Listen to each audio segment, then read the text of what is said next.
ठीक है। हेलो दोस्तों, कैसे हो? आपके जीएसटी के लेक्चर्स देखना हो गया होगा। आपने वर्चुअल मोड में, पीडी मोड में या लाइव मोड में ओके जीएसटी के सभी लेक्चर्स ओके यहाँ कंप्लीट कर दिए होंगे। तो दोस्तों आज मैं कुछ स्पेशल रीजन से ये लेक्चर रिकॉर्ड कर रहा हूँ। इंस्टीट्यूट का एक नोटिफिकेशन आया है और इंस्टीट्यूट के नोटिफिकेशन में कुछ टॉपिक्स जो है इंस्टीट्यूट ने एक्सक्लूड किए हैं। तो उसमें मोस्ट इंपॉर्टेंट जो इंस्टीट्यूट ने दिया है वो amendment of CGST act 2018। Okay, तो थोड़ा इसके बारे में हम बात करते हैं।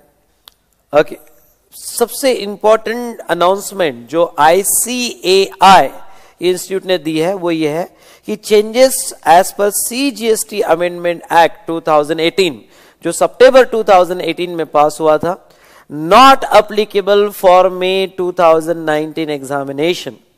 Okay, I repeat, not applicable for May 2019 examination.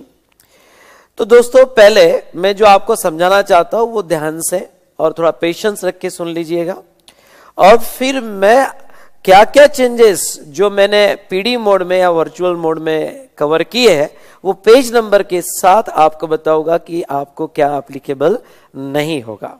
ठीक है, तो उतने चेंजेस आपको लेक्चर देखते देखते ये कर लेने हैं। पर पहले आगे बढ़ने के पहले ओके, मेरा जो ये सेशन है पूरा पेशेंस से ध्यान से आपने सुन लीजिएगा दोस्तों।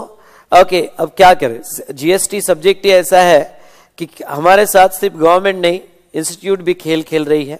ओके, गवर्नमेंट तो कंटिन्यूअस चेंजेस कर रहा है पर इंस्टीट्यूट भी हमें क्लैरिटी नहीं देती है अक्टूबर के पहले कि यहाँ पे आपको कितना पोर्शन अप्लीकेबल है और कितना नहीं अप्लीकेबल है। इस पे गवर्नमेंट इंस्टीट्यूट की कोई क्लैरिटी ओके नहीं आई, और इंस्टीट्यूट की जो क्लैरिटी आई बेटा वो अभी दिसंबर में आई, और मेरे लेक्चर्स जो ऑलरेडी रिकॉर्ड हो चुके थे। चलो कोई बात नहीं है, अच्छी बात है, अमेंडमेंट्स पढ़ लेना अच्छी बात है। ओके, इसके दो फायदे होते हैं। ओके, जैसा अभी आपको बता देता हूं। चलो, इंस्टीट्यूट ने कहा कि मे अटेम्प्ट के लिए एप्लीकेबल नहीं है, कोई दिक्कत नहीं है। ओके, पर ये नवंबर अटेम्प्ट के लिए एप्लीकेबल होगा बेटा। इसलिए जो स्टूडेंट वर्चुअल मोड में या पीडी मोड में मुझे नवंबर 2019 अटेम्प्ट के लिए देख रहा हो तो उनके लिए अच्छी बात यह है कि उनकी एक्ट के अमेंडमेंट्स मैं कवर कर चुका हूं। नाउ यहां पे ओके, जो स्टूडेंट्स मई के लिए जिनको मैं ये अमेंडमेंट्स पढ़ा चुका हूं और अपनी नोट्स भी अकॉर्डिंगली अपडेट कर चुका हूं और आपको दे चुका हूं, तो उनके बारे में मैं कहूंगा। इसमें बेटा मैं भी कुछ नहीं कर सकता हूं, क्योंकि रीजन ये है कि मेरी रिकॉर्डिंग जो स्टार्ट हुई, क्योंकि वर्चुअल मोड में या पीडी मोड में स्टूडेंट्स जो रिकॉर्डिंग मांगते हैं वो अक्टूबर या नवंबर में for early completion of here their course, इसलिए वो जो मुझे रिकॉर्डिंग मांगते हैं अकॉर्डिंगली मैं सितंबर में अपनी रिकॉर्डिंग चालू करता हूं। और सितंबर में हुआ क्या, सितंबर में मुझे ऐसा लगा कि भाई एक्ट पास हो गया, और ये जरूर लिखा था कि ये एक्ट उस दिन से एप्लीकेबल होगा जिस दिन से गवर्नमेंट नोटिफाई करेगी। तो मुझे लगा कि 31 अक्टूबर तक डेफिनेटली ये नोटिफाई हो जाएगा, और अगर ये नहीं भी हुआ 31 अक्टूबर तक पर एक्ट पास हो चुका है, इसलिए इंस्टीट्यूट मई 2019 अटेम्प्ट के लिए ये एक्ट एप्लीकेबल करवाएगी, ये मुझे ऐसा लगा था। और अकॉर्डिंगली मैंने अमेंडमेंट्स पढ़ा दी, क्योंकि अगर मैं अमेंडमेंट्स नहीं पढ़ाता तो आप ऊपर से मुझे व्हाट्सअप कर देते कि सर आपने पुराना पढ़ा दिया, अमेंडमेंट्स नहीं पढ़ाई और ब्ला ब्ला ब्ला। इसलिए सीजीएसटी एक्ट 2019 की अमेंडमेंट्स मैंने पढ़ा दी है आपको। अब डेफिनेटली एक पैनिक सिचुएशन ये हो जाएगी, या कुछ स्टूडेंट ये सोचेंगे कि सर ये बताइए कि हमने तो अमेंडमेंट्स पढ़ ली है, फिर अब ओके क्या हमें पूरा फिर से पढ़ना पड़ेगा? बिल्कुल बिल्कुल नहीं, बिल्कुल नहीं, कोई पैनिक सिचुएशन करने की जरूरत नहीं है। जो पढ़ाया सब एप्लीकेबल है, सिर्फ कुछ ही छोटे छोटे चेंजेस आपको करने हैं। ओके, और वो चेंजेस आपको पता है कि मैंने क्योंकि पढ़ाते वक्त आपको बताया था कि ये चेंजेस बाय एक्ट हुए हैं, तो कुछ छोटे छोटे चेंजेस आपको करने हैं जो मैं पूरा यहां एक्सप्लेन करके आपको बताऊंगा। ओके, और ये छोटे छोटे चेंजेस जो है आपको यहां पे कर लेने हैं। तो चलिए, फिर आपका एक सवाल होगा कि सर वो बता दीजिए चेंजेस क्या क्या करने हैं। डेफिनेटली बेटा पेज नंबर के साथ मैं आपको पूरा डिटेल में यहां पे बताऊंगा कि कहां कहां चेंजेस करने हैं। बड़े छोटे छोटे और मामूली चेंजेस है वो आपको करने हैं। पर ये सब कुछ आगे बताने के पहले मैं आपको थोड़ा अमेंडमेंट का स्ट्रक्चर फिर से समझाना चाहता हूं फॉर मे 2019 एग्जामिनेशन। ओके, अब देखो बेटा यहाँ पे ध्यान से सुनिएगा, मैं जो कह रहा हूं पूरा पेशेंस से यहाँ पे सुन लीजिएगा।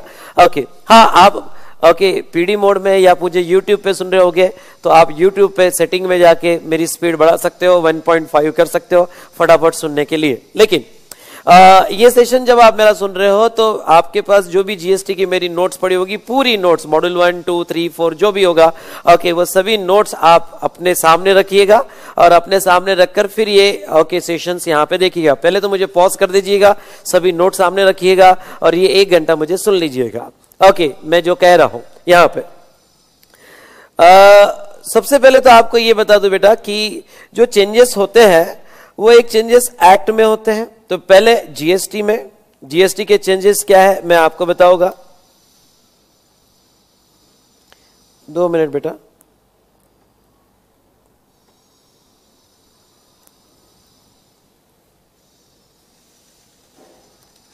ओके, एक तो जीएसटी के चेंजेस होते हैं और दूसरा कस्टम्स के। सबसे पहले हम जीएसटी के चेंजेस देखते हैं। जीएसटी में आपको, ओके ध्यान से सुनिएगा, जीएसटी में आपको सीजीएसटी एक्ट 2017 ये अप्लीकेबल है और second SGST act, sorry SGST नहीं, आईजीएसटी एक्ट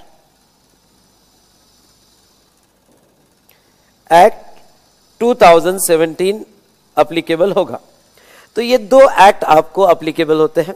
ओके, अब इसकी जो अमेंडमेंट्स आती है, फिर दूसरा है कि इसके अमेंडमेंट्स क्या क्या आती है। अब इसकी अमेंडमेंट्स जो आती है बेटा, अमेंडमेंट्स जो होती है, अमेंडमेंट्स ये एक्ट की अमेंडमेंट्स अप्लीकेबल होती है। जैसे एक्ट की जो अमेंडमेंट्स है तो सीजीएसटी एक्ट की और आईजीएसटी एक्ट की जो अमेंडमेंट्स होती है, जिसे हम कहते हैं CGST act, sorry CGST amendment act,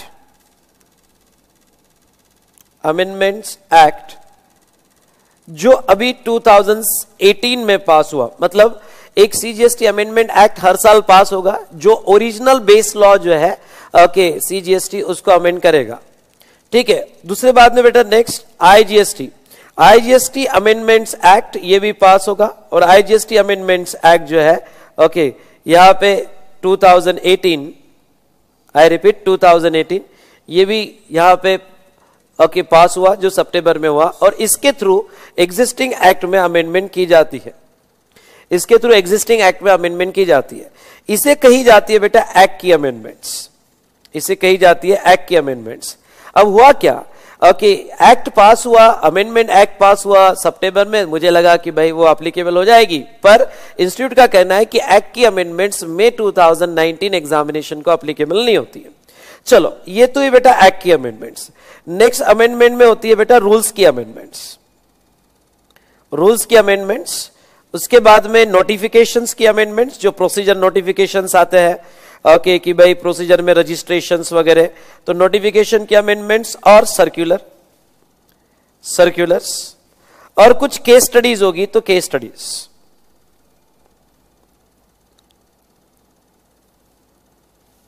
case studies होगी तो केस स्टडी। तो अगर आप देखते हो तो एक्ट, रूल्स, रेगुलेशंस ओके। अब हमारी इंस्टीट्यूट क्या कहना है, हमारी इंस्टीट्यूट का कहना है कि मई 2019 अटेम्प्ट के लिए कट ऑफ डेट है 31 अक्टूबर। 31 अक्टूबर तक की जो अमेंडमेंट्स होगी वो आपको अप्लीकेबल होगी। अब हुआ यूं कि एक्ट पास हुआ, पर एक्ट में ये लिखा हुआ था कि ये एक्ट उस दिन से अप्लीकेबल होगा जिस दिन से गवर्नमेंट नोटिफाई करेगा। और ओके 31 अक्टूबर 2018 तक okay not notified by government, not notified by government, notified by government. इसलिए हमारी इंस्टीट्यूट ने अभी अनाउंसमेंट दे दी कि अब अगर ये एक्ट की अप्लीकेबिलिटी ओके 31 अक्टूबर 2018 तक गवर्नमेंट ने नोटिफाई नहीं की है तो ये एक्ट हम अप्लाई नहीं करेंगे, जबकि ये पहले ही पास हो चुका था। लेकिन ओके सीजीएसटी अमेंडमेंट एक्ट की 2 प्रोविजन जो रिट्रोस्पेक्टिवली अप्लाई हुई, मैं बताऊंगा 2 प्रोविजंस के बारे में। 2 प्रोविजन जो रिट्रोस्पेक्टिवली अप्लाई हुई, एक ओके 1A 71A और दूसरा क्लॉज सी को डिलीट किया गया, 71C को डिलीट 71D को डिलीट किया, ओके, वो अप्लीकेबल होगी।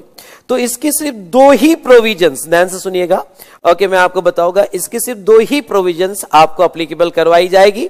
ओके, वो दो कौन सी प्रोविजंस है मैं बताऊंगा। क्यों? क्योंकि उसका जो दो प्रोविजंस है उसका अप्लीकेबिलिटी CGST एक्ट के तहत 1 जुलाई 2017 से किया गया। तो 1 जुलाई 2017 से करने की वजह से ओके, यहां पे वो दो प्रोविजंस आपको अप्लीकेबल होगी, बाकी कोई भी अमेंडमेंट्स आपको अप्लीकेबल नहीं होगी। ओके, तो वो कौन सी अमेंडमेंट्स अप्लीकेबल नहीं होगी मैं आपको बताऊंगा। लेकिन रूल्स, नोटिफिकेशंस और सर्कुलर्स और केस स्टडीज अगर कुछ होगी, वैसे तो कोई केस स्टडीज नहीं है जीएसटी में, पर रूल्स, नोटिफिकेशन, सर्कुलर्स और केस स्टडीज जो है, ओके, इसकी जो अमेंडमेंट्स अप टू 31 अक्टूबर, ओके, ध्यान से देखिएगा, अप टू 31 अक्टूबर, ओके, 2018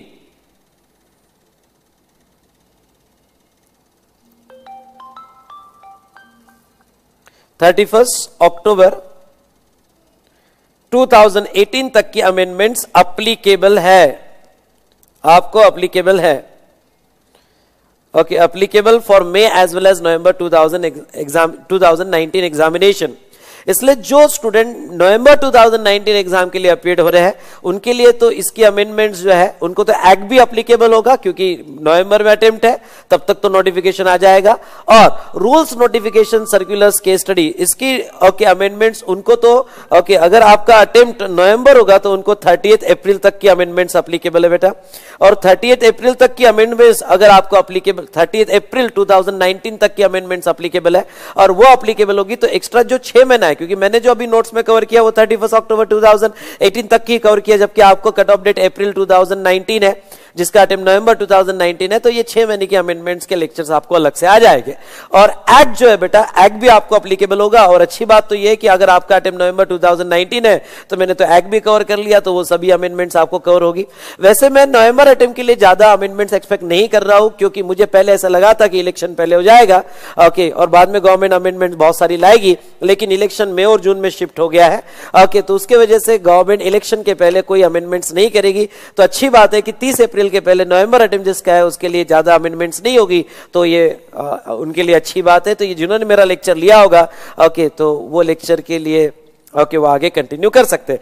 पर हम अभी स्पेसिफिकली बात करेंगे मई 2019 अटेम्प्ट के लिए। तो मई 2019 अटेम्प्ट के लिए ओके, एक्ट अप्लीकेबल नहीं होगा, उसकी सिर्फ दो ही अमेंडमेंट्स अप्लीकेबल होगी, क्योंकि उसका इफेक्ट रिट्रोस्पेक्टिवली दिया है, पर बाकी रूल्स, नोटिफिकेशन, सर्कुलर और केस स्टडीज की अमेंडमेंट्स आपको अप्लीकेबल होगी।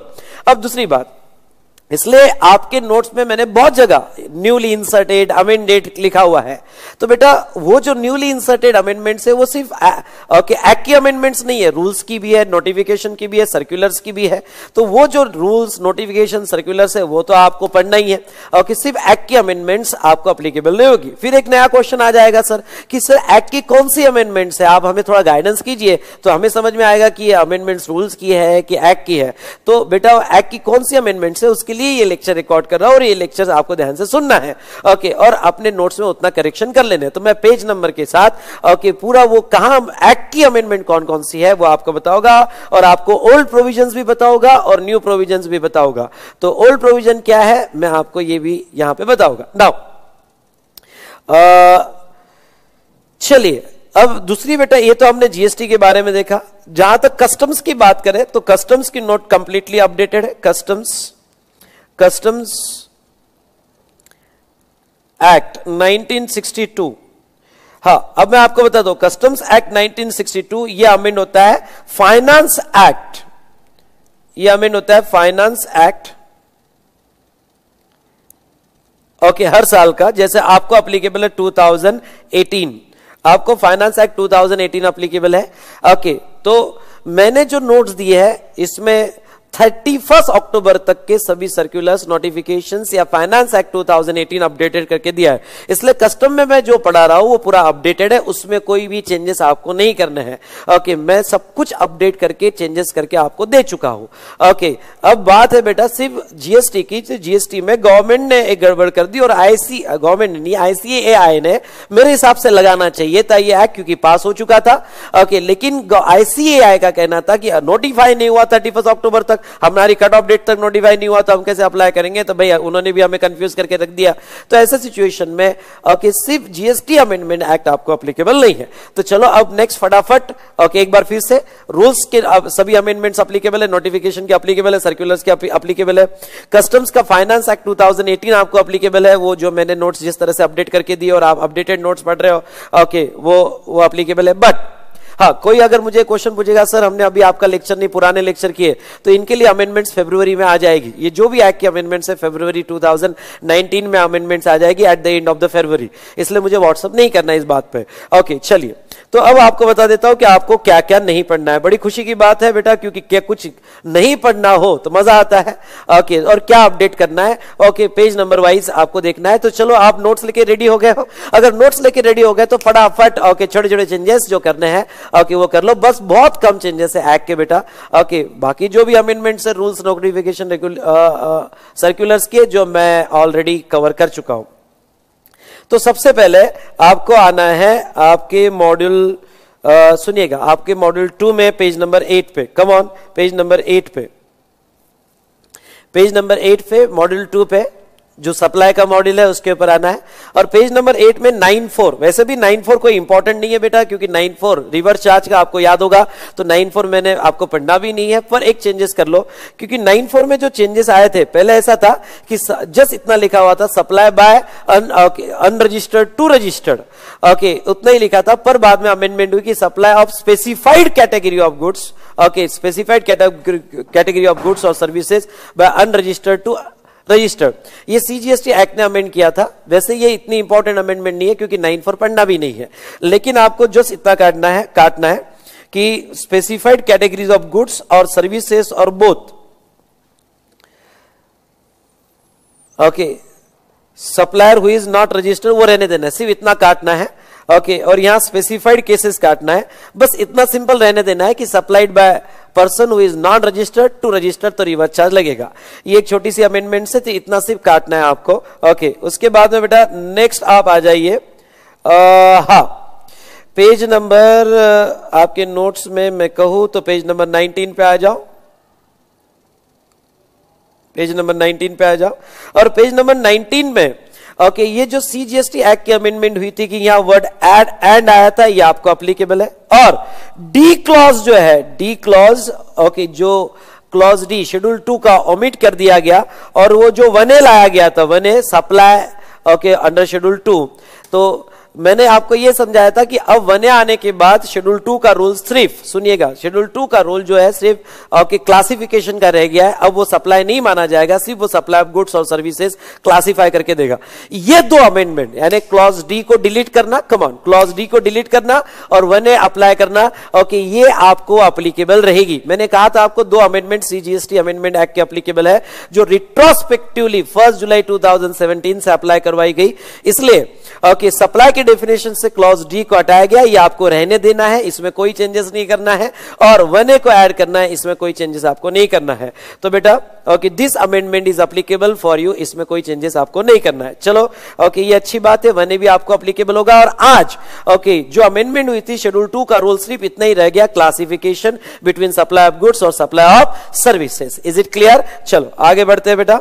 ओके उसके बाद में बाकी मैं जितना कह रहा हूं बस उतनी करेक्शन करना है एक्ट की, बाकी जो भी होगा अमेंडमेंट वो नोटिफिकेशन और रूल्स की होगी, बाकी इसमें कुछ भी चेंजेस नहीं करना है। फिर आ जाओ आप पेज नंबर बेटा, पेज नंबर 33 पे। पेज नंबर 33 में बिजनेस की डेफिनेशन जो थी, बिजनेस की डेफिनेशन में क्लॉज एच देख रहे हो आप, क्लॉज एच, क्लॉज एच में okay by CGST amendment act एक अमेंडमेंट हुई थी, ये क्लॉज एच को करेक्शन करना है क्योंकि मैंने आपको अमेंडेड पढ़ाया, तो आपको ये जो क्लॉज एच को अमेंड जो पुराना क्या क्लॉज था वो बताता हूं। ओके जिससे नई अमेंडमेंट ये हुई थी कि service provided activity of race club including the buy of totalisator और लाइसेंस टू बुक मेकर और activities of license bookmaker, ये अमेंड करके क्लॉज अमेंड किया था। पुराना क्लॉज क्या है ये आप लिख लीजिएगा, पुराना क्लॉज क्या है बेटा, तो पुराना क्लॉज बता देता हूं, क्लॉज एच क्या था, पुराना क्लॉज एच ये देखिएगा। ओके तो पुराना ये था service provided by race club by totalisator और लाइसेंस टू बुक मेकर, मतलब पहले ऐसा था कि ओके रेस क्लब या लाइसेंस टू बुक मेकर, वो जो सर्विसेज प्रोवाइड करेंगे वही बिजनेस माना जाएगा। पर अमेंड क्या हुआ था, अमेंड ये हुआ था कि हर वो एक्टिविटी जो रेस क्लब पे हो रही है अब वो सबको बिजनेस माना जाएगा। पहले सिर्फ रेस क्लब जो एक्टिविटी देगा उसको ही बिजनेस माना जाता था, लेकिन बाद में अमेंडमेंट हुई। पर अमेंडमेंट आपको अप्लीकेबल नहीं है, इसलिए ओके ये बेटा आपको एच अमेंड करना है। और ये जो एच अमेंड करना है आपको यहां पे, तो मैं जब आप मेरा लेक्चर सुन रहे हो तो इसकी ई कॉपी ओके यूट्यूब के वहां अटैच है, या आपको इसकी ई कॉपी www.vsmartacademy.com/विशाल सर पे मिल जाएगी। तो इसकी ई कॉपी बेटा आपको डाउनलोड कर लेनी है और प्रिंट वगैरह नहीं निकालना। ई कॉपी को देख के आपके नोट्स में आपको उतना चेंजेस करने, छोटे छोटे चेंजेस है। क्लॉज एच में बस इतना है कि पुराना ये था रेस क्लब जो सर्विसेज देगी सप्लाई करेगी उसे बिजनेस माना जाएगा।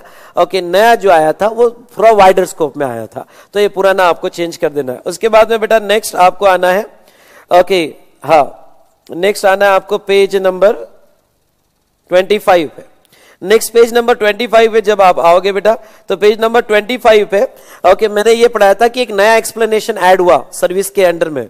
और क्या नया एक्सप्लेनेशन ऐड हुआ आपको याद होगा, तो सर्विस इंक्लूड्स, पहला ओके सर्विस मींस मतलब anything other than goods okay, और इंक्लूड में था एक तो था separate consideration for use of money, conversion of money, और तीसरा जो था ओके यहां पे कि सर्विसेज इंक्लूडिंग फैसिलिटेटिंग और arranging the transactions in securities, facilitating और arranging the transaction in securities. तो ये बेटा तीसरा ये था यहां पे, तो यहां आपको चेंज करना पड़ेगा ओके। तो ये अभी फिलहाल एप्लीकेबल नहीं है, यानी ओके सिक्योरिटीज ट्रांजैक्शन फैसिलिटेटिंग और अरेंजिंग मतलब कोई भी सिक्योरिटी ट्रांजैक्शन को फैसिलिटेट करने के लिए और अरेंज करने के लिए की जो एक्टिविटी होगी वो स्पेसिफिकली एक्सप्लेन किया गया था सर्विस थी। अब सर अगर ये डिलीट कर दिया तो इसके इंपैक्ट क्या होंगे, यानी पुरानी प्रोविजन क्या होगी, क्योंकि ये तो हमें पढ़ना नहीं है। तो पुरानी प्रोविजन में भी वो सर्विस ही है बेटा, क्योंकि एनीथिंग अदर देन गुड्स तो वो सर्विस है। लेकिन कुछ लोगों को कंफ्यूजन हुआ था इसलिए ये एक्सप्लेनेशन लाया गया था। पर पुराना प्रोविजन भी ओल्ड प्रोविजन भी उसे सर्विस माना जाएगा। बस इतना है कि आपको ये स्पेशल एक्सप्लेनेशन लिखना नहीं है और पढ़ना नहीं है ओके। नाउ नेक्स्ट बेटा अगर हम बात करें आगे तो आप आइए पेज नंबर 47 पे। पेज नंबर 47 पे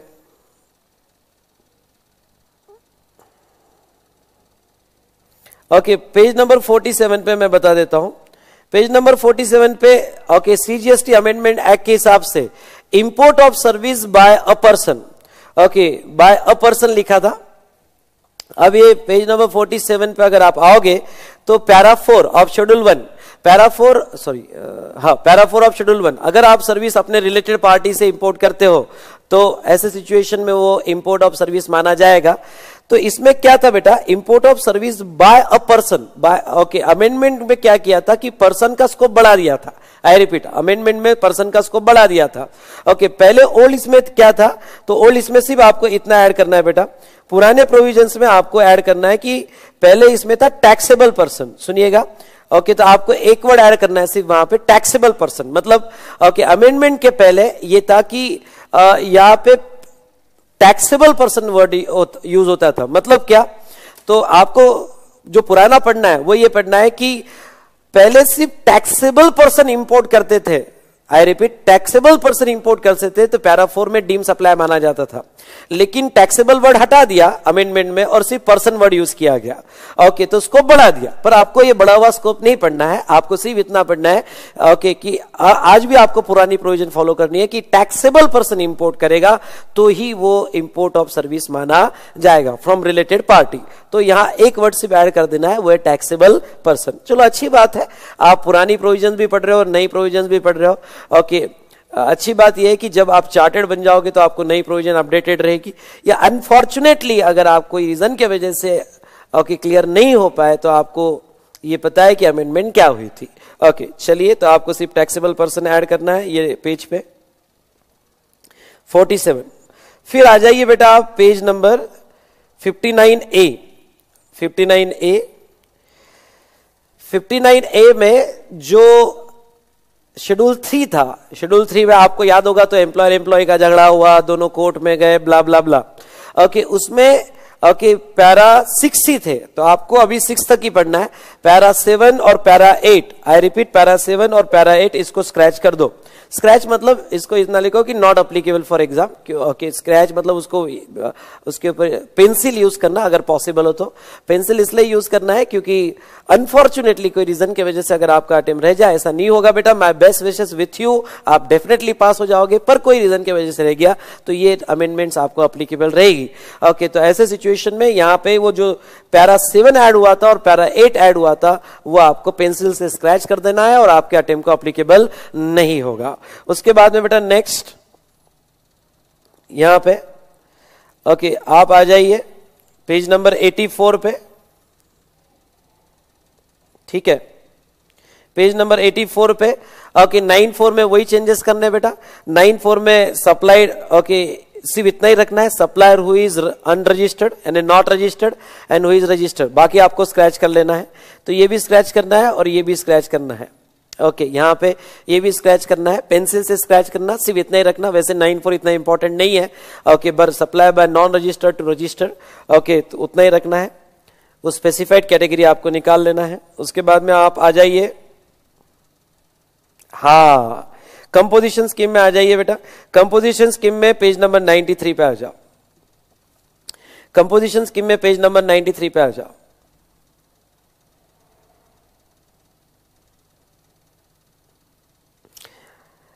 हाँ तो आपको क्या चेंज करना है मैं आपको बता देता हूं। वैसे तो यह है कि मैंने 1 करोड़ ही आपको पढ़ाया हुआ है। ओके 1 करोड़ पड़ा हुआ है, पर चेंजेस आपको ये करना है कि ये जो 9(1) थोड़ा उसको ओके यहाँ पे ये पेज पे आने के बाद 9(1) जो है ये पहले पुराने प्रोविजन में नहीं था।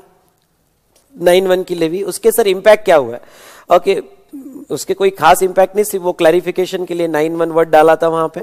दूसरा जो बेटा जो मैंने 1 करोड़ 50 लाख यहां पे लिखा था, यहां पे 1 करोड़ कर देना। वो पुरानी प्रोविजन 1 करोड़ ही थी,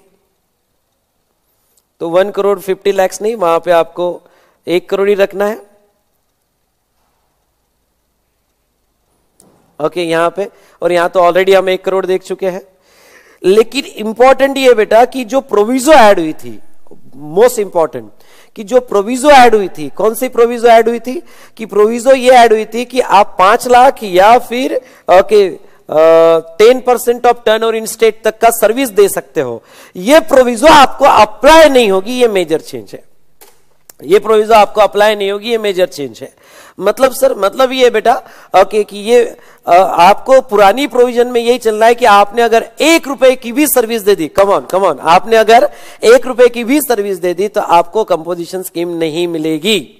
आई रिपीट, अगर 1 रुपए की भी सर्विस दे दी तो आपको कंपोजिशन स्कीम नहीं मिलेगी, क्योंकि ये प्रोविजो आपको अप्लाई नहीं करनी है और ये सीजीएसटी एक्ट की अमेंडमेंट थी।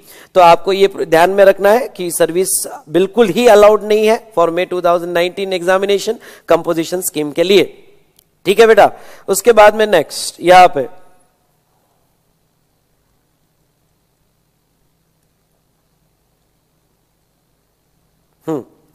उसके बाद में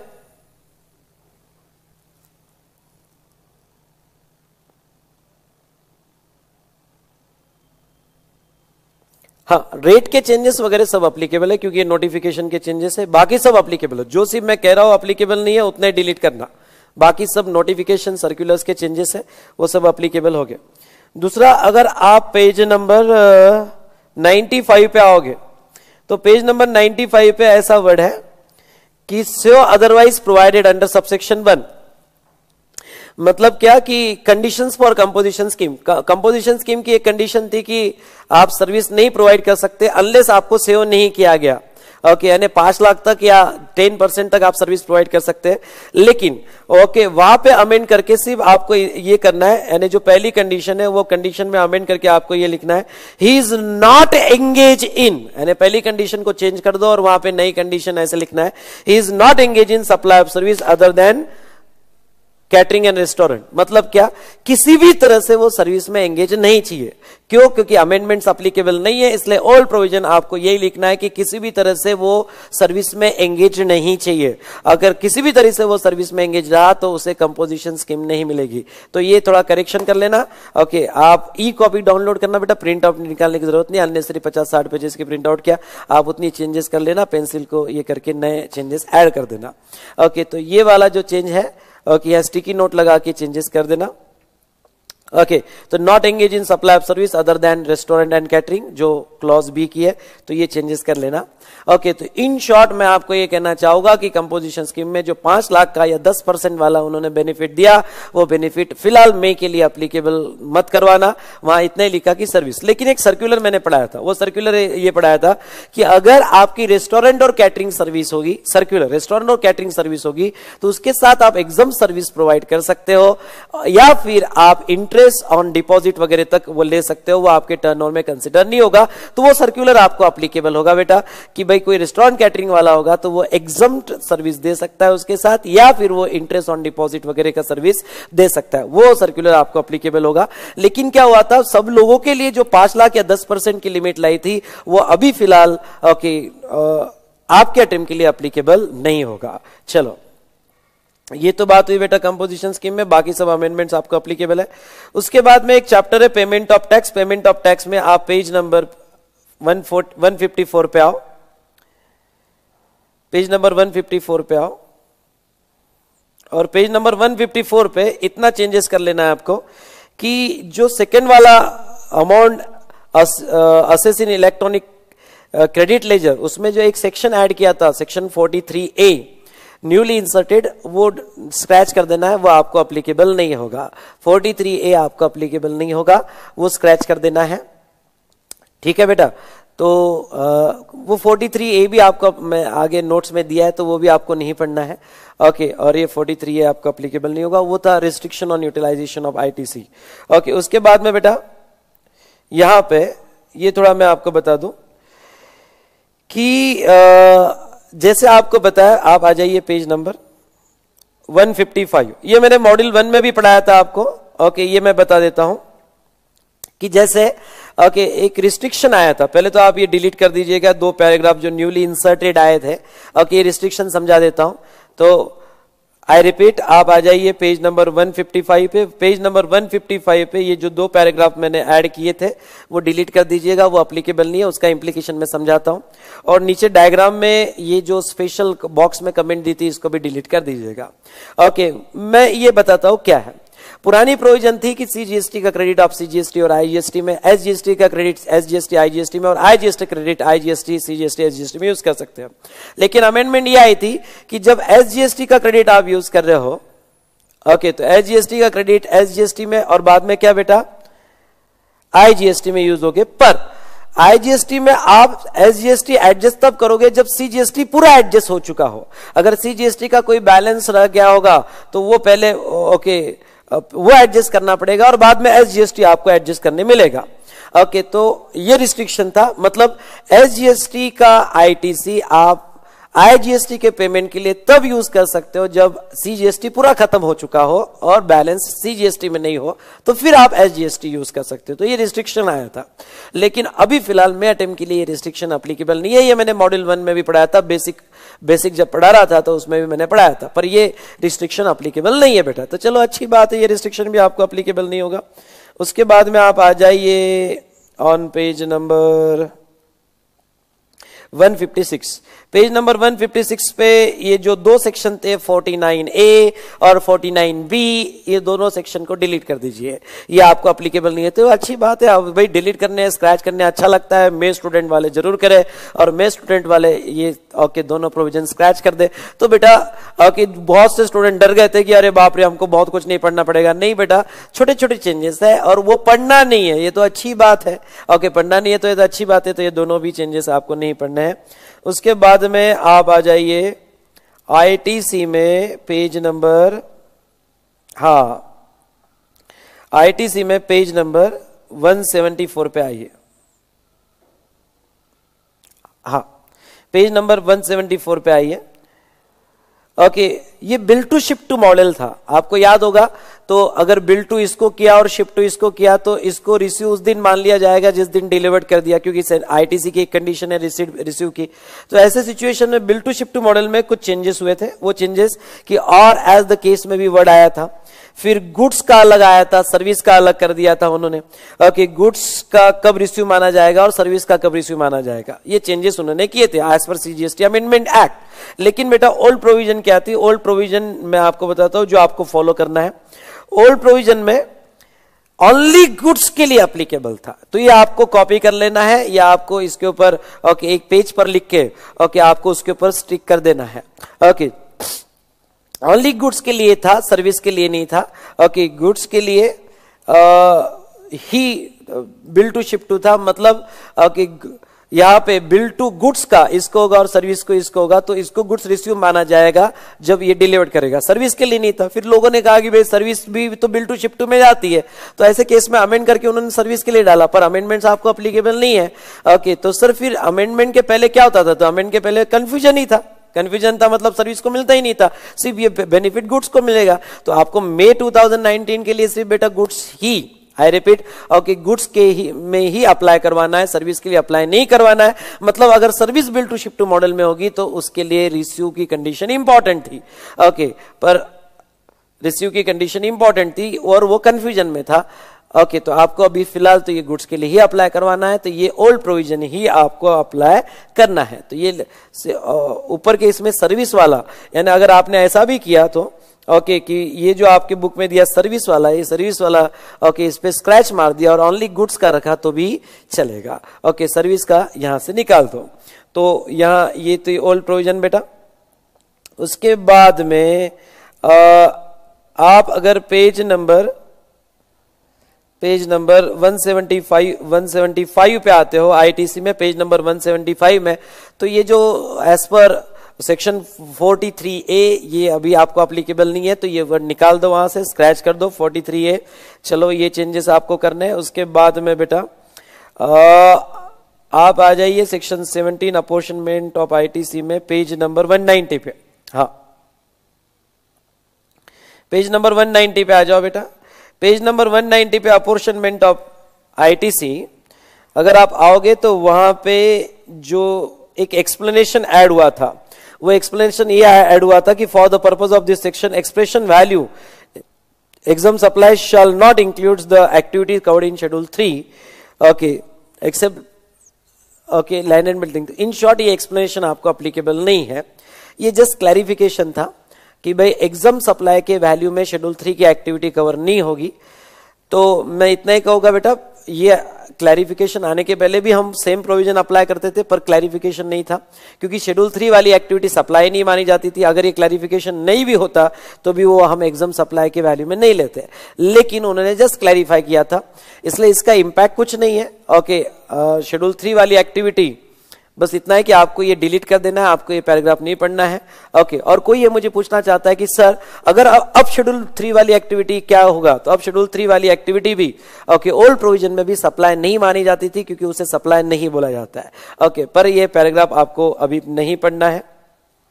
हाँ अब जो इंपॉर्टेंट चेंजेस है बेटा वो ब्लॉक क्रेडिट में है। आप पेज नंबर 179 पे आ जाओ। ओके ब्लॉक क्रेडिट में है। ब्लॉक क्रेडिट में पहले तो मैं ये बता दूं, page number 179 clause A, page number 179 clause A, उसके बाद में ओके उसके बाद में क्लॉज ए ओके यानी नेक्स्ट पेज पे क्लॉज ए फिर ए बी, ये सब क्लॉजेस अभी नए अमेंडमेंट एक्ट के लिए ओके यहाँ पे पूछे गए पेज नंबर 180 पे। उसके बाद में पेज नंबर 181 पे clause B okay clause B, ये भी सीजीएसटी अमेंडमेंट एक्ट है। पहली बात तो ये जो पेजेस है ओल्ड प्रोविजन के जो मैं दे रहा हूं अभी आपको, ये न्यू प्रोविजन के मैंने बताया आपको। न्यू प्रोविजन में clause A clause A B और क्लॉज ओके बी जो है ओके क्लॉज बी आपको ये क्लॉजेस नहीं पढ़ना है। आई रिपीट ये क्लॉजेस नहीं पढ़ना है। तो ए बी और क्लॉज बी ये आपको क्लॉजेस नहीं पढ़ना है क्योंकि ये पूरे अमेंड हो गए थे।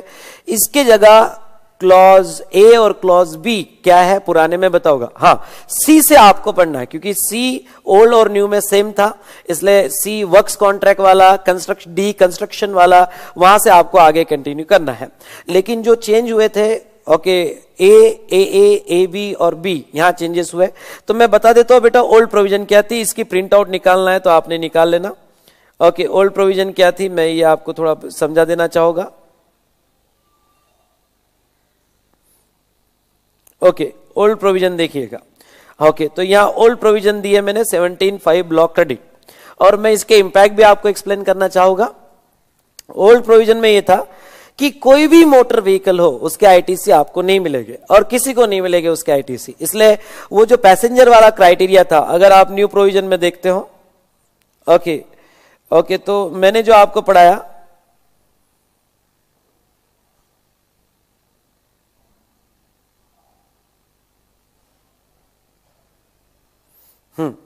मैंने जो 13% वाला बताया था कैपेसिटी, नॉट मोर देन 13%। पहले okay, motor vehicle for transportation of person having approved seating capacity not more than क्या 13%। ओके,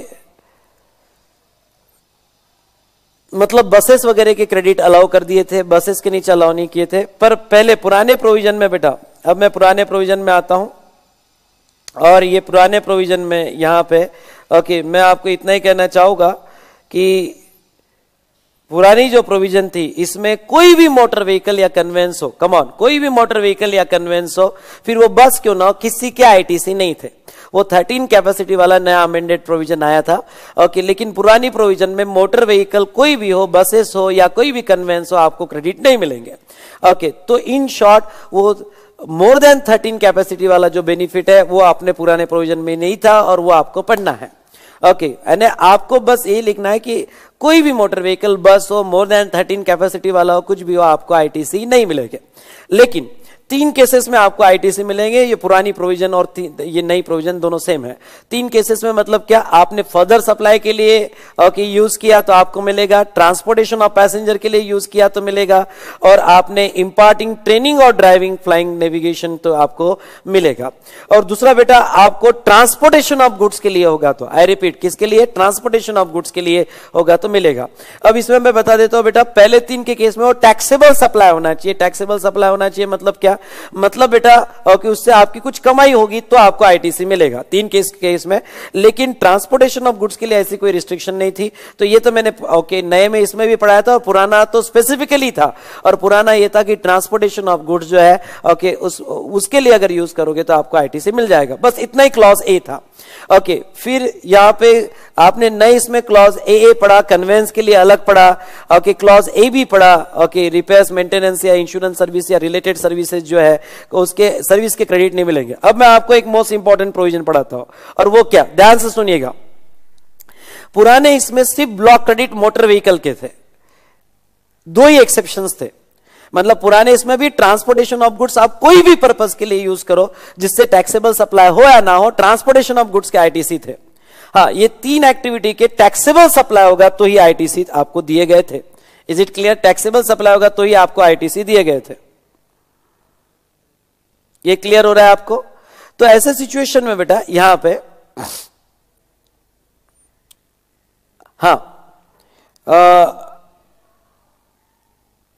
ऐसे केस में ये टैक्सेबल सप्लाई होगा तो ही आपको आईटीसी दिए गए थे।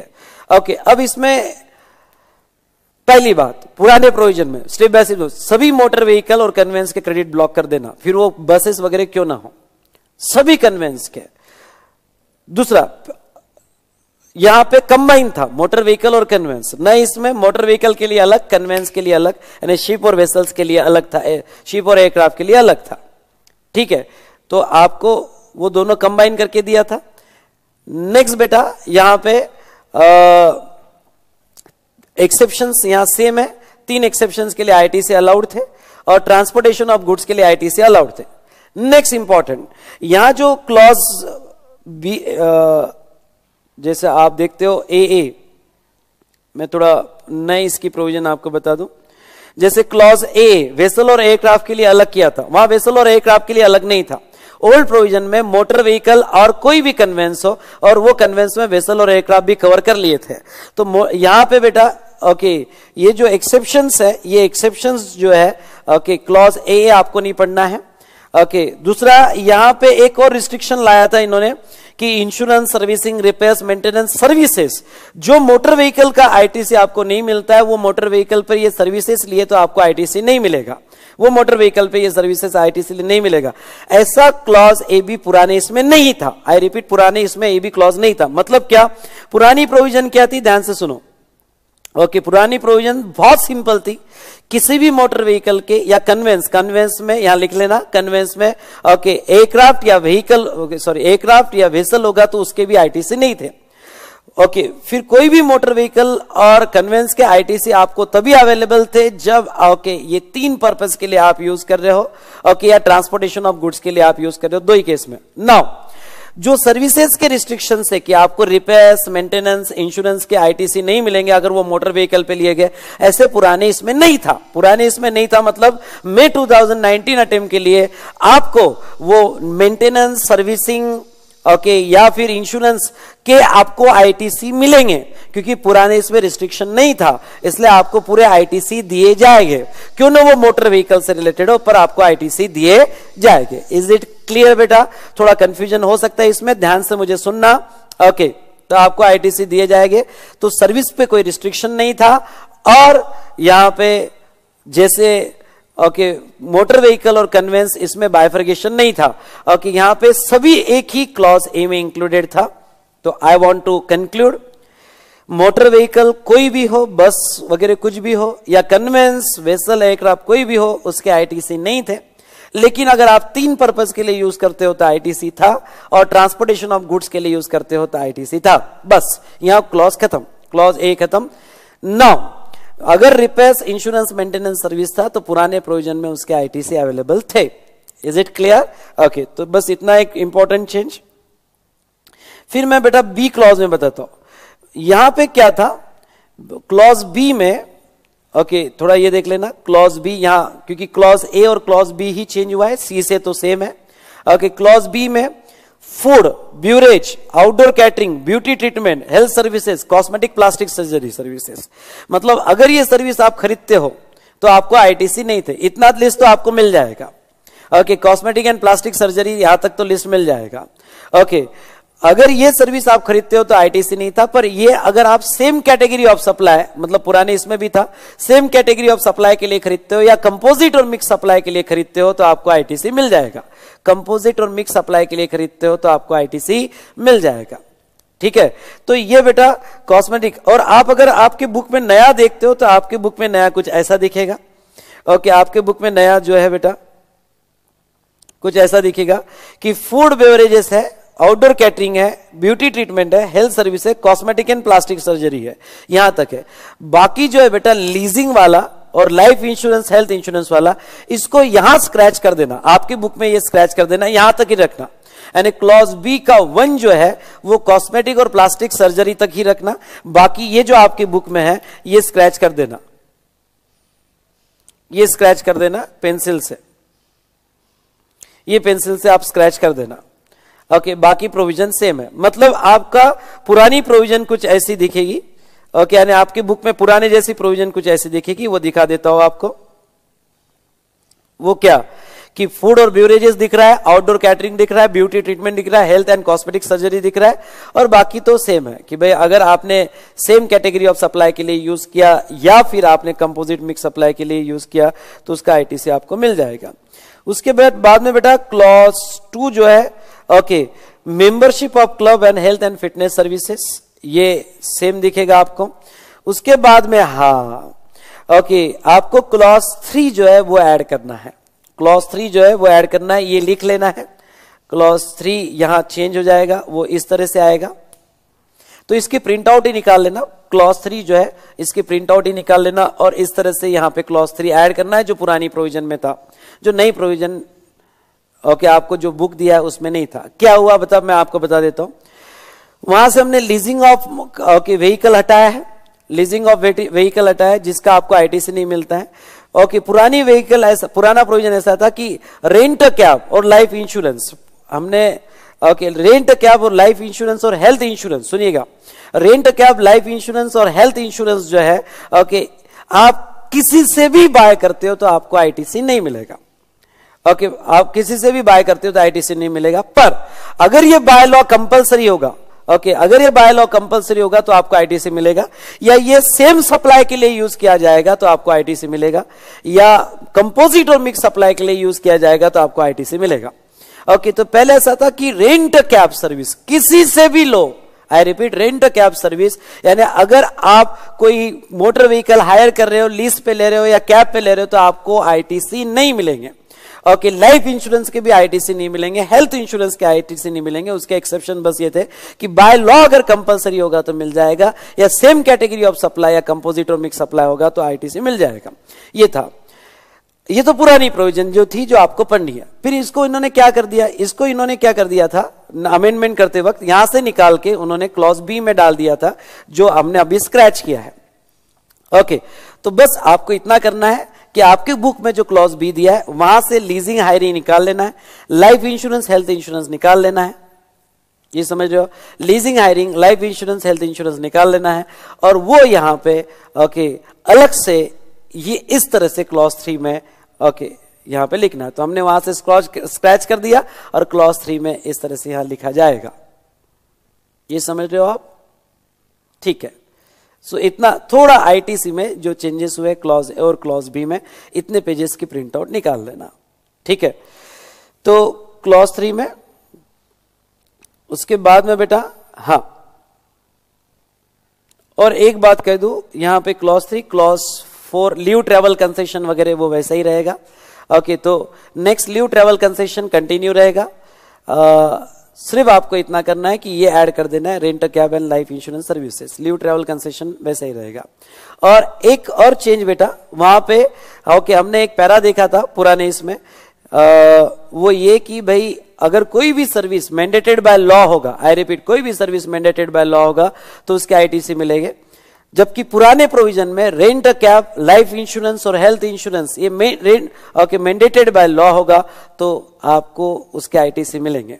ओके तो यहाँ पे mandated by law, obligation under law, service provided by employer to employee, तो यहाँ आईटीसी मिलेगी। तो इतना चेंज आपको करना है बेटा, बिल्कुल कंफ्यूज मत होना, ये पुरानी प्रिंट आउट निकालो और जैसा यहाँ दिया है ओके ए बी, सुनिएगा ए बी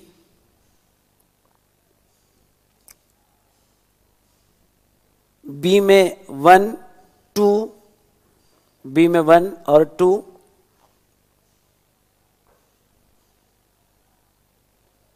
ओके इस तरह से आपको दिया है। तो नई प्रोविजंस में कुछ नहीं, क्लॉज बी से 2 हटा के इधर अलग से लिखना है, बाकी कोई चेंजेस नहीं है। ओके वो लीजिंग हटा के रेंट कैब अलग क्लॉज था, वहां हायरिंग हटा के रेंट ये कैब अलग था, वहां ऐसा लिखा हुआ था कि लीजिंग में उसका ही आईटीसी नहीं मिलेगा जो मोटर व्हीकल को आपको आईटीसी नहीं मिलता है।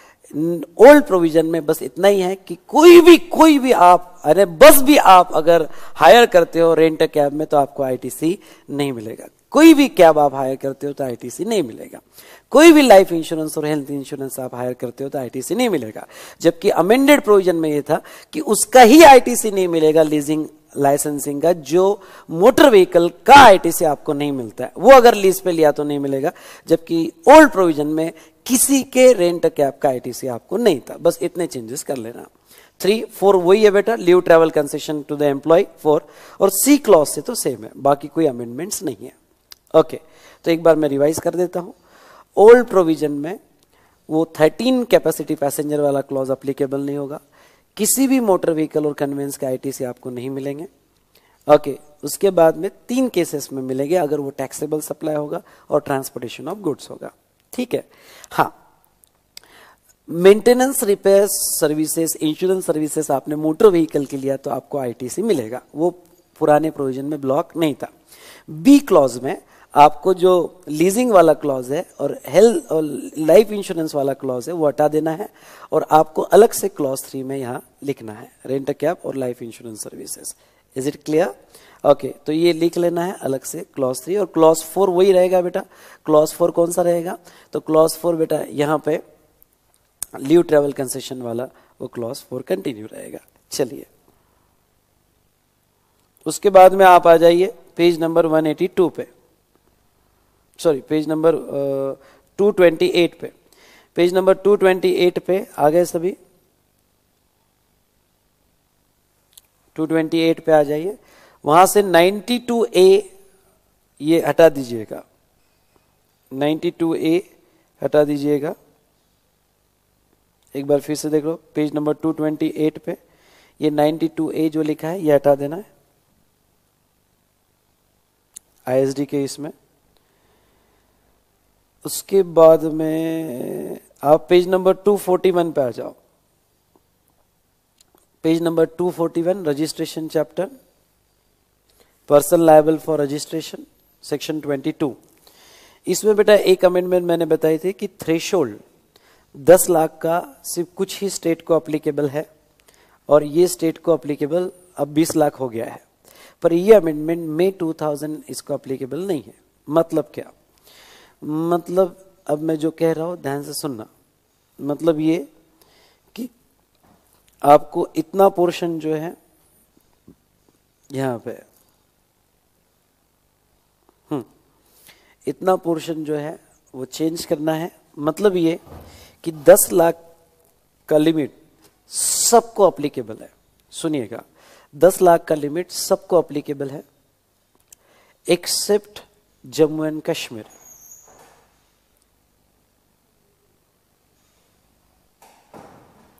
एक्सेप्ट जम्मू एंड कश्मीर यानी ओके, ये सभी, ये अरुणाचल प्रदेश, ध्यान से सुनिएगा, ये अरुणाचल प्रदेश, उत्तराखंड, आसाम, ये पूरा 10 लाख में लेना है और जम्मू एंड कश्मीर को ही 20 लाख का लिमिट है। ओनली जम्मू एंड कश्मीर को 20 लाख का लिमिट है, बाकी अभी भी 10 लाख में ही रहेंगे सभी स्पेशल कैटेगरी ऑफ स्टेट। और सेम अमेंडमेंट आपने कंपोजिशन स्कीम में कर लेना, सेम अमेंडमेंट आपने कंपोजिशन स्कीम में कर लेना। कंपोजिशन स्कीम में एक टेबल बनाया था हमने, ओके, कंपोजिशन स्कीम में एक थ्रेशोल्ड वाला टेबल बनाया था, उसमें ओके थ्रेशोल्ड में 10 लाख में सिर्फ जम्मू एंड कश्मीर को एक्सक्लूड कर देना। जम्मू एंड कश्मीर को 20 लाख अप्लीकेबल है, बाकी सभी स्टेट को बेटा 10 लाख आपके अटेम्प्ट के लिए अप्लीकेबल रहेगा। ये इंपॉर्टेंट चेंज कर लेना। दूसरा, 1 CR की लिमिट तो बेटा वो तो सेम है, 1 CR की कंपोजिशन की लिमिट जम्मू एंड कश्मीर और उत्तराखंड को अप्लीकेबल नहीं है, पर थ्रेशोल्ड आपके अटेम्प्ट के लिए सबको 10 लाख अप्लीकेबल है। ध्यान से सुनना, आपके अटेम्प्ट के लिए सबको 10 लाख अप्लीकेबल है except Jammu and Kashmir. Okay, तो बाकी सबको 10 लाख अप्लीकेबल रहेगी, ये थोड़ा यहां देख लेना। इसलिए पुरानी प्रोविजन अगर आपको लिखनी होगी तो पुरानी प्रोविजन ऐसी थी कि स्पेशल कैटेगरी ऑफ स्टेट और स्पेशल मैंने दी है इसकी स्पेशल कैटेगरी ऑफ स्टेट जो था, तो स्पेशल कैटेगरी ऑफ स्टेट में अरुणाचल प्रदेश, असम, मणिपुर, मेघालय सबको 10 लाख की प्रोविजन अप्लीकेबल थी एक्सेप्ट क्या बेटा, Jammu and Kashmir, except Jammu and Kashmir. ठीक है, यहां पे जम्मू एंड कश्मीर को 20 लाख अप्लीकेबल था। चलो, ये चेंज आपको नहीं पढ़ना है। फिर आ जाइए आप पेज नंबर 246 पे। पेज नंबर 246 पे उन्होंने कहा था एवरी इलेक्ट्रॉनिक कॉमर्स ऑपरेटर, 246 पे आ गए सभी, compulsory registration clause 10। Page number 246 पे कंपल्सरी रजिस्ट्रेशन क्लॉज 10, उसमें उन्होंने ऐड किया था who is required to collect tax at source under section 52, ये ऐड किया था, जबकि पुरानी प्रोविजन में सिर्फ इतना ही था, एवरी इलेक्ट्रॉनिक कॉमर्स ऑपरेटर, सभी ईसीओ को रजिस्ट्रेशन लेने हैं। लेकिन उन्होंने अमेंडमेंट में ये क्लैरिफाई किया था कि ईसीओ सिर्फ वही जिसको टीसीएस काटना है, पर ये अमेंडमेंट आपको नहीं पढ़नी है। ओके, आपको ये स्क्रैच कर देना है पेंसिल से और आपको यही पढ़ना है कि हर ईसीओ को रजिस्ट्रेशन लेना पड़ेगा। ये पेज नंबर 246 की अमेंडमेंट, इतना करेक्शन करना है। उसके बाद में very very important page number 247, आप आ जाइए पेज नंबर 247। पेज नंबर 247, अब ध्यान से सुनिएगा, ये भी पेज की चेंजेस में समझा देता हूं आपको। मैंने ये कहा था कि सीजीएसटी अमेंडमेंट एक्ट आने के पहले आपको एक स्टेट में एक से ज्यादा रजिस्ट्रेशन नहीं मिलते थे, एक स्टेट में एक से ज्यादा रजिस्ट्रेशन नहीं मिलते थे। ओके, अनलेस आप प्रूव करो कि आपका सेपरेट बिजनेस वर्टिकल है अंडर सेम पैन। मतलब अगर आपका सेपरेट बिजनेस वर्टिकल होगा और सेम पैन में होगा तो ही आपको सेपरेट रजिस्ट्रेशन मिलता था, अदरवाइज आपको एक ही रजिस्ट्रेशन मिलता था सीजीएसटी अमेंडमेंट एक्ट होने के पहले। अब सेपरेट बिजनेस वर्टिकल मतलब कंप्लीट टोटली डिफरेंट बिजनेस, जिसके टोटली रिस्क और रिवॉर्ड अलग अलग है। जैसे एक फुटवेयर की शॉप तो एक हल्दीराम की शॉप, जिसका बिजनेस ही अलग है, नेचर ही अलग है, रिस्क रिवॉर्ड अलग है, तो फिर आपको दूसरा रजिस्ट्रेशन मिलता था। लेकिन अमेंडमेंट ये हुई थी और सीजीएसटी एक्ट की अमेंडमेंट हुई थी कि अब ऐसा कोई रिस्ट्रिक्शन नहीं रहा कि वो सेपरेट बिजनेस वर्टिकल हो, यानी अगर आपको दूसरा रजिस्ट्रेशन सेम स्टेट में लेना है तो ले सकते हो। लेकिन ये अमेंडमेंट मई 2019 को अप्लीकेबल नहीं है। मतलब क्या हुआ, जिसका अटेम्प्ट मई 2019 है बेटा, उनको वो सेपरेट बिजनेस वर्टिकल वाला क्लॉज फॉलो करना पड़ेगा। मतलब क्या हुआ, मतलब ये हुआ कि अगर सेम स्टेट में आपको दूसरा रजिस्ट्रेशन नहीं मिलेगा, अगर सेम स्टेट में आपको दूसरा रजिस्ट्रेशन नहीं मिलेगा, और आपको दूसरा तभी मिल सकता है जब वो सेपरेट बिजनेस वर्टिकल हो। इसलिए ये मैंने मॉड्यूल 2 में भी पढ़ाया था और अकॉर्डिंगली यहां पे भी चेंजेस करना है। मतलब अगर वो सेपरेट बिजनेस वर्टिकल हो तो ही आपको दूसरा रजिस्ट्रेशन मिलेगा। इसलिए मेरा ये पेज की प्रिंट निकाल लेना। ये जो पुरानी प्रोविजन थी कि different separate registration in a state, आपको वैसे नहीं मिलता है, पर अगर आपका सेपरेट बिजनेस वर्टिकल होगा, हाँ सेपरेट बिजनेस वर्टिकल होगा तो ही मिलता है। तो इसकी प्रिंट निकाल लेना। और बिजनेस वर्टिकल की डेफिनेशन नीचे दी है। बिजनेस वर्टिकल की डेफिनेशन मतलब जिसके नेचर अलग ही हो, उसके प्रोडक्शन प्रोसेस अलग हो, टाइप ऑफ कस्टमर्स अलग हो, ओके, यानी कंप्लीटली डिस्टिंग्विश बिजनेस हो, डिस्टिंग्विश ओके बिजनेस हो, उसे सेपरेट बिजनेस वर्टिकल कहा जाएगा।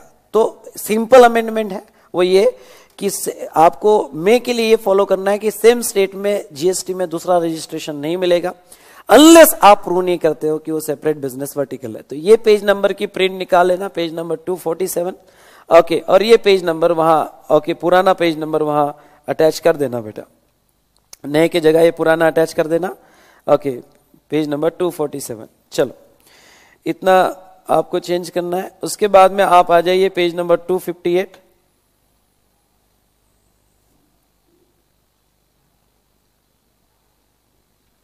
पेज नंबर 258 में registration of SEZ unit, registration of SEZ unit में एक क्लैरिफिकेशन आया था और ये स्क्रैच करना है आपको।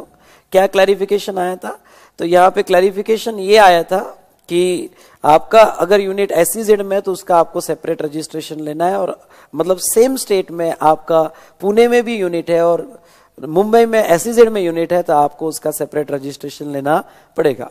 लेकिन बेटा ये जो प्रोविजन है, ये प्रोविजन आपको ध्यान से सुनिएगा, ये प्रोविजन जो है आपको यहाँ पे अभी फिलहाल तो अप्लीकेबल नहीं होगी। यानी पुराने इसमें भी यही था कि हम अलग अलग ही रजिस्ट्रेशन लेते थे, पर क्लैरिफिकेशन आया था कि अगर आपका कोई एसईजेड यूनिट एसईजेड में होगा और सेम स्टेट में बाहर होगा तो आपको सेपरेट रजिस्ट्रेशन लेने पड़ेंगे। ये जस्ट क्लैरिटी थी, तो ये आपको अभी नहीं पढ़ना है, पर प्रोविजन तो पुराने इसमें भी वही करते थे, हम सेपरेट रजिस्ट्रेशन ही लेते थे।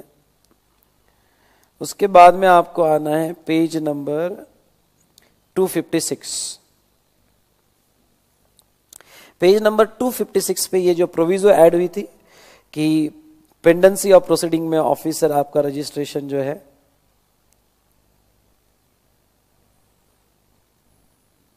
सस्पेंड करेगा, तो इतना स्क्रैच कर दो, आपको इतना पढ़ना नहीं है।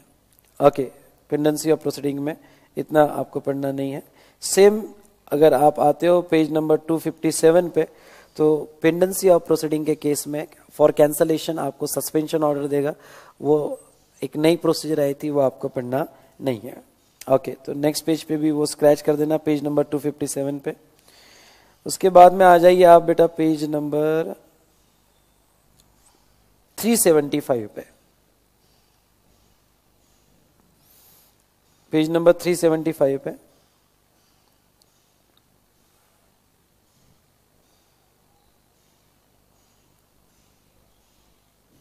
आगे उसमें सेक्शन 34 क्रेडिट नोट और डेबिट नोट, इसमें सिर्फ एक वर्ड जो ऐड हुआ था वन और मोर। ओके, वन और मोर, और यहां पे जहां जहां भी वन और मोर है ओके, इसको स्क्रैच कर दो, यानी वन और मोर जो जहां जहां भी वर्ड आया था उसको स्क्रैच कर देना बेटा। ओके, क्रेडिट नोट में मतलब पहला क्या था कि एक और एक से ज्यादा इनवॉइसेस दिए होंगे तो आप उसकी क्रेडिट नोट एक साथ दे सकते हो। ओके, ये अमेंडमेंट हुई थी, पर पुरानी प्रोविजन ऐसी थी कि भाई अगर कोई टैक्स इनवॉइस देगा तो हर टैक्स इनवॉइस की क्रेडिट नोट आपको अलग अलग देनी पड़ेगी, या हर टैक्स इनवॉइस की डेबिट नोट आपको अलग अलग देनी पड़ेगी। तो बस आप इतना कर दो कि वन और मोर जो वर्ड ऐड हुआ था उतना स्क्रैच कर दो। ओके, उतना स्क्रैच कर दो वहां पे। बाकी तो प्रोविजन सेम हुआ, मतलब आपको इंडिविजुअल क्रेडिट नोट देना पड़ेगा यहां पे, इसका ध्यान रखा जाए। तो जहां पे भी वन और मोर है बेटा वो स्क्रैच कर देना सेक्शन 34 में। उसके बाद में हाँ, आपको ये ओल्ड प्रोविजन की प्रिंट आउट निकालना है सेक्शन 34 की, तो आप निकाल सकते हो।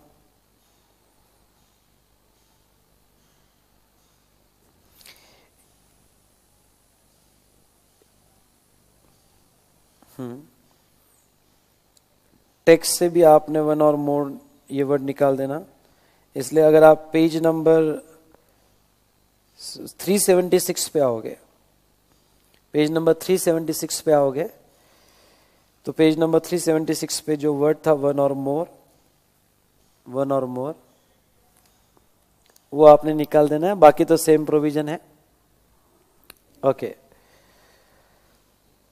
वन और मोर निकाल देना, बाकी तो सेम प्रोविजन है बेटा। ओके, उसके बाद में बेटा आप अगर आओगे पेज नंबर 393, इसके पहले बेटा क्या हुआ था, डेबिट नोट क्रेडिट नोट का बेयर टैक्स दिया था। अब पेज नंबर 393 पे आओगे तो पेज नंबर 393 पे क्रेडिट नोट डेबिट नोट का एक्सप्लेनेशन दिया है, क्रेडिट नोट डेबिट नोट का एक्सप्लेनेशन दिया है। तो बस वहां पे वही करना, वन और मोर डिलीट करते जाओ, जहां जहां वन और मोर है वो डिलीट करते जाओ। यानी अब आप combine credit note debit note नहीं दे सकते हो, आपको यहां पे इंडिविजुअल इनवॉइस वाइज मैच करके देनी पड़ेगी। तो वन और मोर जो है वहां डिलीट करते जाओ, जहां जहां वन और मोर वर्ड है वहां डिलीट मार देना, वो आपको अप्लीकेबल नहीं होगा। चलो फिर आना बेटा आप पेज नंबर 481 पे, पेज नंबर 481 पे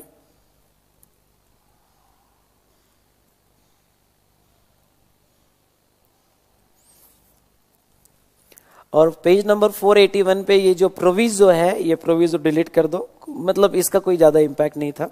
गवर्नमेंट के अगर ऑडिट करना है, provided nothing contain in this subsection shall apply to any department of central or state government or local authority whose books of account is subject to audit by CNAG। तो records के लिए special provision थी कि government और government के भी records audit हो सकते बाय CNAG, तो वो अभी अप्लीकेबल नहीं होगी आपको। ओके, उसके बाद में आप आ जाइए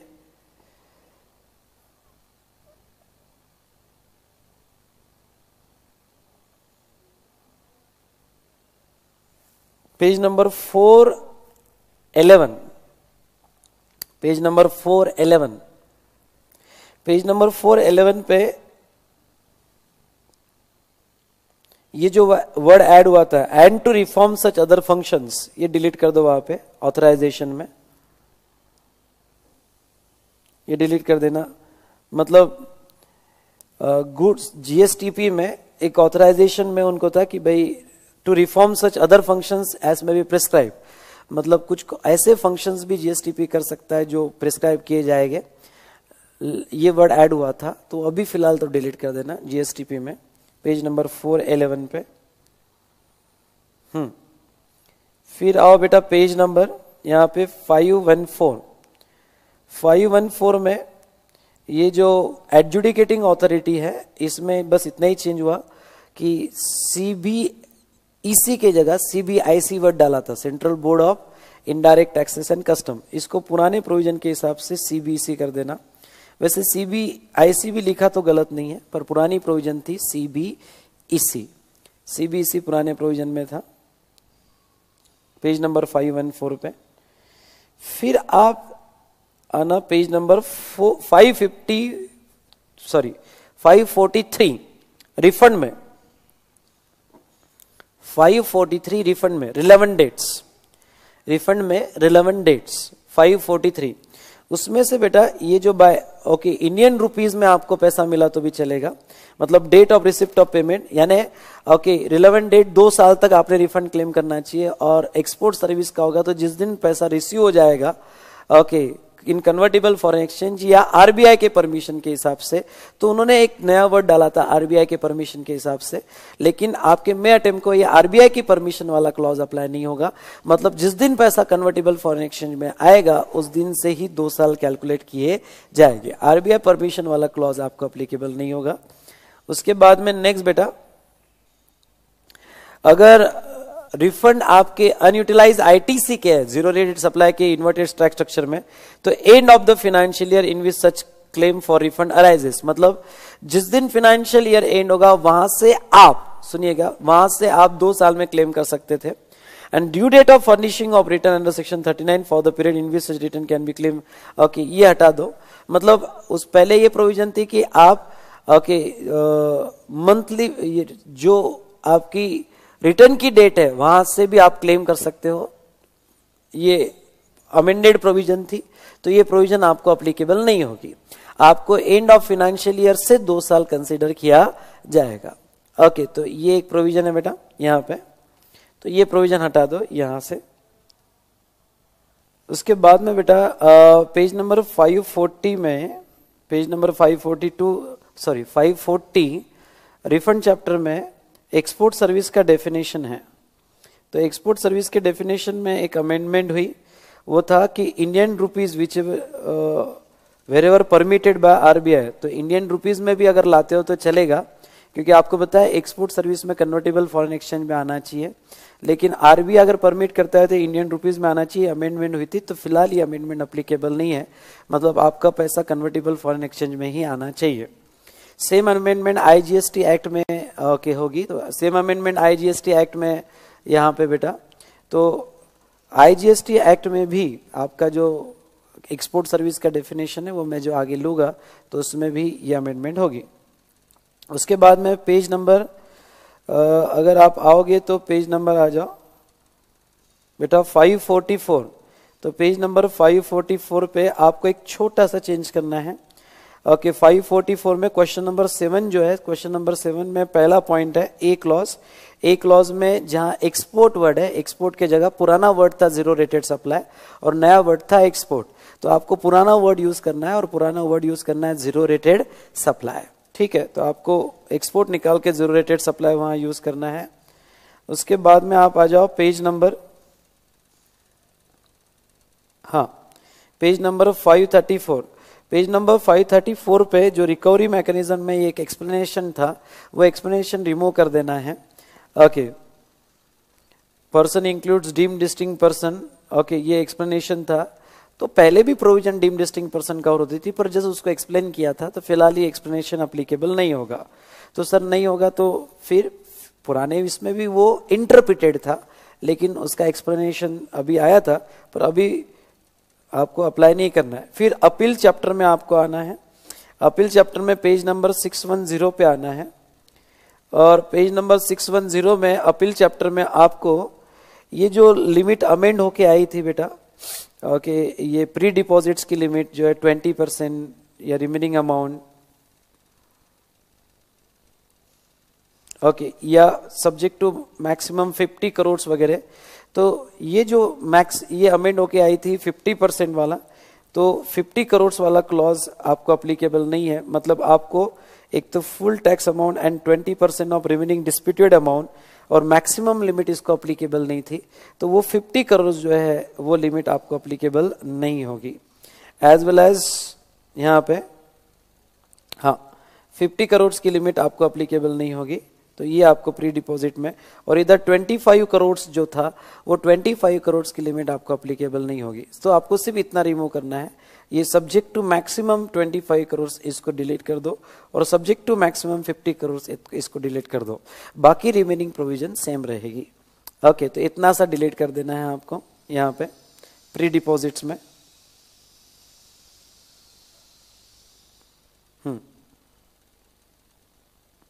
और एक चार्ट जो बनाया था मैंने पेज नंबर 588, तो पेज नंबर 588 पे अगर आप आओगे, पेज नंबर 588 पे, तो एक छोटा सा चेंज करना है। ओके, वो जो वहां पे पहले 14 डेज था, तो 14 डेज के जगह 7 डेज रखा था, तो आपको 14 ही कंटिन्यू करना है, 7 कंटिन्यू नहीं करना है, आपको 14 ही कंटिन्यू करना है। ओके, तो आपको वहां पे जो एक मिनट बेटा, मैं भी चेक कर लेता हूं।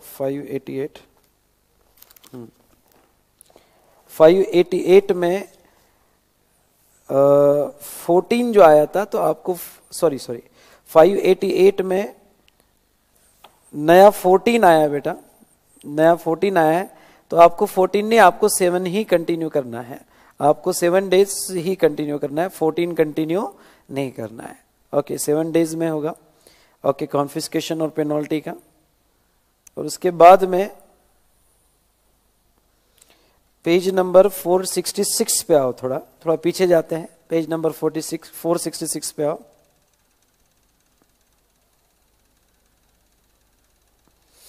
हाँ, एक ये इंपॉर्टेंट प्रोविजन है कि जो 1 साल और 3 साल में आपको, ओके, पहली बात तो जब आप ये पेज पे आओगे तो जॉब वर्क की प्रोविजन है।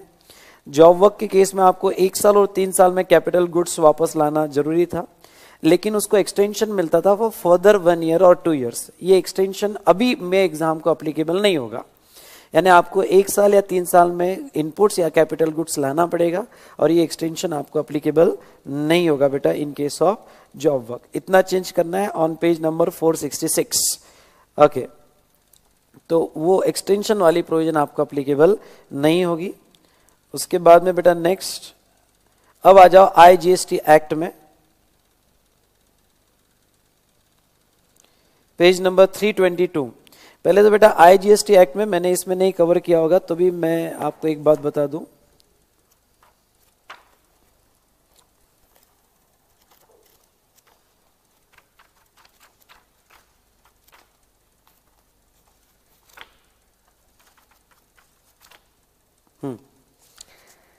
IGST एक्ट में पेज नंबर 320 पे, IGST एक्ट में पेज नंबर 320 पे जो एक्सपोर्ट ऑफ सर्विस की डेफिनेशन है, उसमें Indian rupees where permitted by RBI, यहां से भी स्क्रैच कर दो। Okay, Indian rupees as permitted by RBI, page number 320 export of service में जो पॉइंट नंबर 4 है, उसमें Indian rupees wherever permitted by RBI, ये स्क्रैच कर दो। ये अभी मैंने रिफंड चैप्टर में भी पढ़ाया था और सेम प्रोविजन IGST एक्ट में हुई। उसके बाद में आपको आना है पेज नंबर 322। पेज नंबर 322 पे जो रिवर चार्ज है, okay, reverse charge of IGST, उसमें भी सेम आपको चेंजेस करना है कि वो स्पेसिफाइड कैटेगरी ऑफ गुड्स निकाल के only not registered person to registered person इतना ही रखना है, बाकी आपको रिमूव कर देना है। ओके, वो नहीं पढ़ना है। फिर आ जाओ आप बेटा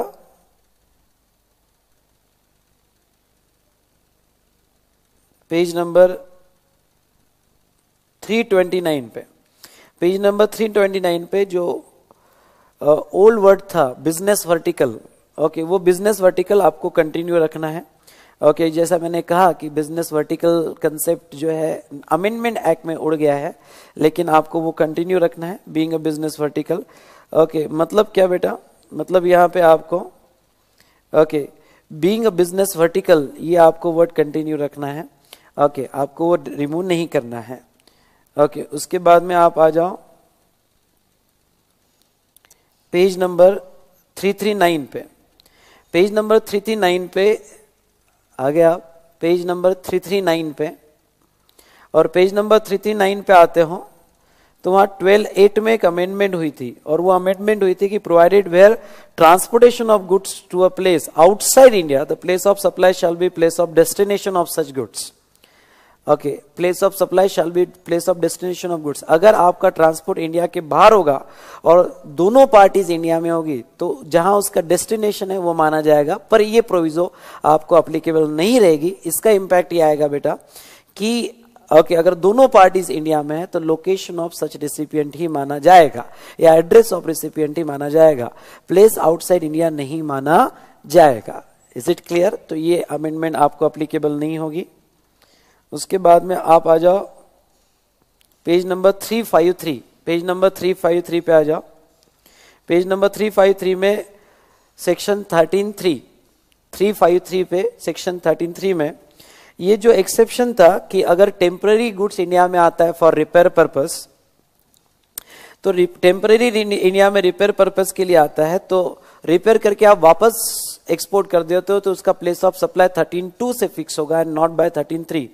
उसमें क्या है, ये ट्रीटमेंट और प्रोसेस जो वर्ड आया था, okay, and temporary imported into India for repairs, और ये फॉर एनी अदर ट्रीटमेंट और प्रोसेस ये डिलीट कर दो। फॉर एनी अदर ट्रीटमेंट और प्रोसेस ये वर्ड डिलीट कर दो, यानी सिर्फ ये बेनिफिट रिपेयर्स को था, बाकी प्रोसेस को नहीं था। ओके, तो ओनली रिपेयर्स वर्ड रहने था। यहाँ पे भी ट्रीटमेंट और प्रोसेस ये वर्ड डिलीट कर दो, यानी रिपेयर के लिए ही आएगा तो आपको 13(2) से पीओएस फिक्स होगा। ओके, प्रोसेस और अदर ट्रीटमेंट के लिए बेनिफिट अवेलेबल नहीं था पुराने प्रोविजन में, तो उतना डिलीट कर दो, वो आपको अप्लीकेबल नहीं होगा। उसके बाद में बेटा नेक्स्ट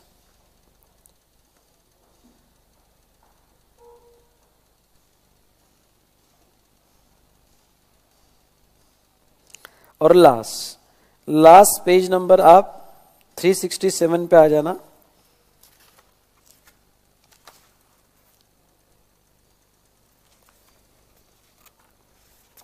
थ्री 367 पे आ जाना, और 367 में जो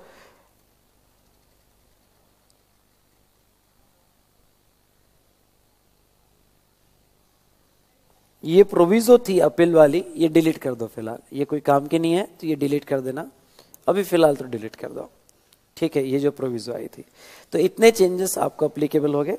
थोड़ा आईटीसी के चेंजेस आपने ओके ध्यान से सुन लेना है। अगर आपको कोई कंफ्यूजन होता है तो उतना आईटीसी का पुराना लेक्चर वैसे तो मैंने आपको कंपेयर करके दिया है, ओके। तो आईटीसी में बस इतना मैंने जो कहा, अमेंडमेंट का क्लॉज ए सिंपल था, ए नहीं है, ए बी नहीं है, मतलब सर्विसेज के बेनिफिट्स मिलेंगे, और क्लॉज बी में लीजिंग का सेपरेट क्लॉज था, रेंटिंग का, उतना ही चेंजेस हुआ है, ठीक है। तो दोस्तों ये कुछ चेंजेस हुए हैं। इसके बाद भी आपको कोई डाउट्स हो तो आप व्हाट्सएप पे पूछ सकते हो, पर थोड़ा मैंने हर चीज़ डिटेल में एक्सप्लेन की है, तो व्हाट्सएप पे पूछने के पहले खुद देख लेना। मैंने पूरी ये ई कॉपी दी है, ये ई कॉपी आप देख लेना और अकॉर्डिंगली वो चेंजेस आपको करना है, ठीक है बेटा। तो वो चेंजेस आपको करना है। ई कॉपी यूट्यूब के नीचे अटैच है, ओके, ये आप डाउनलोड कर सकते हो। यूट्यूब पे भी मेरा ये लेक्चर है। Thank you to all of you, okay. और ये हर सेंटर पे ई कॉपी मैं हर सेंटर को दे रहा हूँ, तो अपने सेंटर से ये कॉपी करवा के ले लेना।